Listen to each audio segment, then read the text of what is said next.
ধুবুৰী লোকসভাত বদৰুদ্দিন আজমল ডাঙৰীয়া যিমান দিন এমপি আছিলে যিমান ভয় খোৱা নাই, কিন্তু যেতিয়া শুনিছে আমাৰ ৰকিবুল হুছেইন চাহাব ধুবুৰী কেণ্ডিডেট হ'ব, গোটেই ইউডিএফৰ কৰ্মীৰ ল' প্ৰেছাৰ হৈ গৈছে।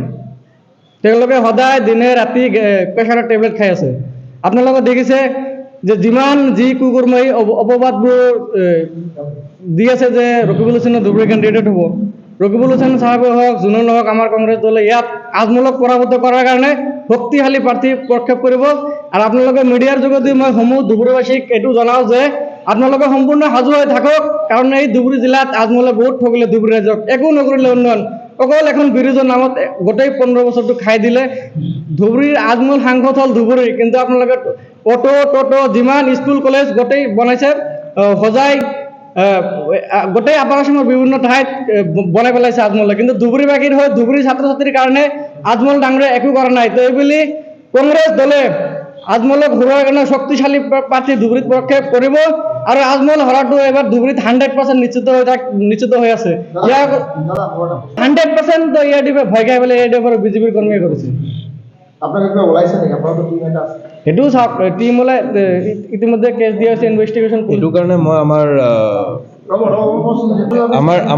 ৰ'ব এইটো আমাৰ NSY প্ৰগ্ৰাম, NSY যোনটো, কিন্তু NSY যোনটো আমাৰ প্ৰগ্ৰামত সেইটো আমি এতিয়া NSY আনচাৰ দিম।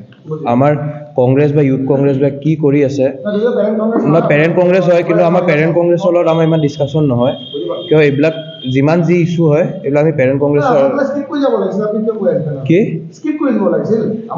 নহয়, সেইটো মইটোৱে কৈছোঁ নহয়, আপোনালোকে স্কিপ কৰক দাদা, মানে স্কিপ কৰিছোঁ, কিন্তু এতিয়া আজি যোনটো এজেণ্ডাটো, সেইটো এজেণ্ডাৰ প্ৰশ্ন এইটো নহয়।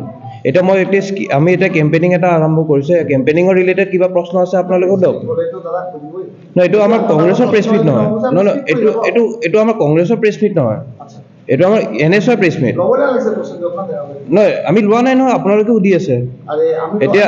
নহয়, এতিয়া আমি NSY চাওক, আমি এতিয়া NSY বা ইউথ কংগ্ৰেছে আমি নিজৰ পাৰ্টিটো এটা কথা ক'ম, কিন্তু এতিয়া আমি এইটো ৰিলেটেড আমি কিবা এটা প্ৰশ্ন আমি ল'বলৈ বিচাৰিছোঁ।